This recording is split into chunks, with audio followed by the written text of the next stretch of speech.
আসসালামু আলাইকুম। রাজশাহীতে এবার আমের অনেক মুকুল আসছে।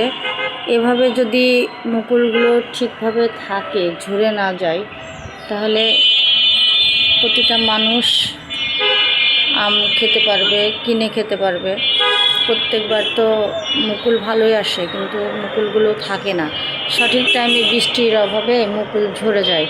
তো এবার প্রতিটা গাছে অজস্র মুকুল আসছে, তবে মুকুলগুলো যদি ঝরে না যায়, মুকুলগুলো যদি টিকে থাকে, তাহলে আশা করছি অনেক সুন্দর আম হবে, অনেক আম হবে, যে এটা সবাই খেয়ে পরে শান্তি পাবে।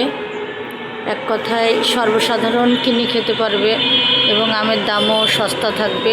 প্রচুর পরিমাণে উৎপাদন হলে, প্রচুর পরিমাণে আম যদি টিকে থাকে, ধরে আর কি, তাহলে সবাই খেতে পারবে। আর আম যখন হয় না, যখন আমের পরিমাণ কম থাকে, তখন দামটা বেশি থাকে, যার কারণে অনেকেই কিনে খেতে পারে না।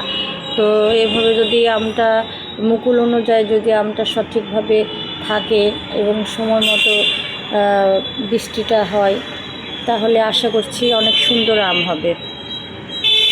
তো দেখা যাক, আমরা আমের প্রতীক্ষায় থাকব এবং আশা করব যেন ভালো আম হয় এবং সবাই যেন ঠিকমতো আম খেতে পারে। আল্লাহর কাছে সেই আশাই করি।